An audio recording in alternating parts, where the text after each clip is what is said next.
बताइए प्रधान जी, जैसे आज ये ज्ञापन सौंपा है, इसके बारे में क्या है? देखिए, हरियाणा सरकार ने 17 नवंबर को एक अधिसूचना जारी करके क्रीमी की जो सीमा है उसको घटा दिया है। और न केवल घटाया अपितु उसके साथ साथ कृषि योग्य ज़मीन की आमदनी और सैलरी को भी उसमें साथ जोड़ दिया है। तो ये हम समझते हैं कि पिछड़ा वर्ग के साथ सरासर अन्याय है और सरकार इस आरक्षण को इस तरीके से ख़त्म करना चाहती है कि बच्चे आगे ना बढ़ जाएं, जबकि केंद्र सरकार का और सुप्रीम कोर्ट का ये निर्णय है कि 8 लाख की लिमिट केंद्र सरकार ने और सुप्रीम कोर्ट के अपने अधिसूचना के आधार पर ये आदेश स्थायी और स्थिर हैं। फिर भी हरियाणा सरकार को ऐसी क्या आन पड़ी कि तत्काल इस प्रकार की अधिसूचना जारी करने पड़ गई। इसके विरोध में समस्त पिछड़ा वर्ग के महेंद्रगढ़ क्षेत्र के उन सभी अध्यक्षों, उन सभी महानुभावों को बुला करके यादव सभा में एक बैठक आयोजित की गई और आज मंगलवार को माननीय उपायुक्त के माध्यम से मुख्यमंत्री हरियाणा को ज्ञापन सौंपने की हमारी योजना थी। परंतु यहाँ आकर के देखा टीसी साहब आज की तरह से कई बार इस प्रकार के इस आज की ड्यूटी के आदेशों की मैं ये कहूँ कि अनुपालना नहीं कर रहे। इसमें भी हम भारी रोष प्रकट कर रहे हैं। एक महीने तो 3 मंगलवारों को डीसी साहब नहीं पहुँचे और केवल एक कष्ट निवारण समिति की जब बैठक आई उस वक्त डीसी साहब यहाँ आ गए।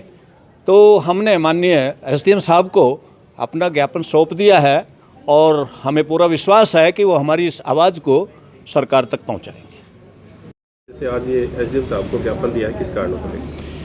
ये श्रीमान जी 17 नवंबर 2021 को हरियाणा सरकार ने एक अधिसूचना जारी करके बैकवर्ड क्लासेस का जो क्रीमी लेयर की सीमा थी उसको 8 लाख से घटा के 6 लाख कर दिया और उसके अंदर कृषि से आय और वेतन को भी शामिल कर दिया।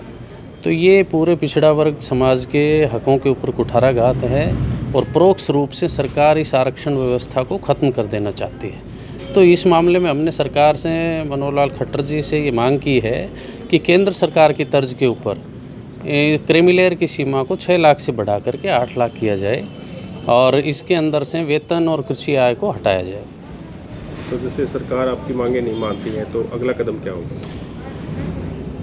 समस्त पिछड़ा वर्ग समाज यादव सभा की अगुवाई में अगर इसके ऊपर कोई प्रतिक्रिया नहीं होती है और सरकार इस बात को नहीं मानती है तो यादव धर्मशाला महेंद्रगढ़ में एक बहुत बड़ी महापंचायत का आयोजन किया जाएगा और आगामी फैसला फिर उसी पंचायत में सर्व समाज की तरफ से लिया जाएगा। तो जिस टाइम आपकी वहाँ पे मीटिंग हुई थी, बैठक हुई थी, तो वहाँ पे समाज के कौन कौन लोग उपस्थित रहे थे? वहाँ पर यादव समाज के अलावा सैनी समाज, जांगीड़ समाज, प्रजापति समाज, स्वर्णकार समाज, धोबी, तेली, सभी समाजों से उनके नुमाइंदे, उनके प्रधान पदाधिकारी हमने इकट्ठे किए थे।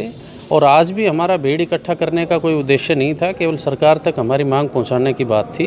वो हमने एसडीएम साहब को आज ज्ञापन दे दिया है।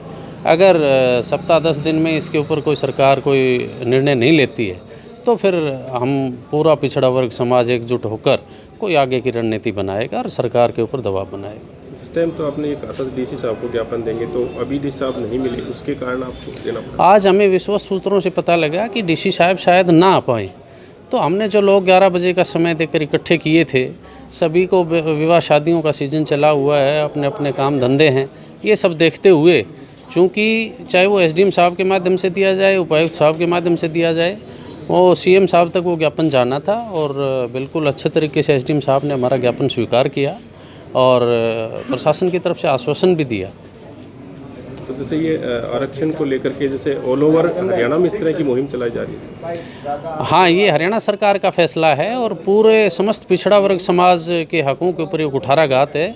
तो पूरा हरियाणा समाज का पिछड़ा वर्ग एकजुट होकर सरकार के ऊपर दबाव बनाएगा और सरकार को पिछड़ा वर्ग समाज की बातों को मानना पड़ेगा।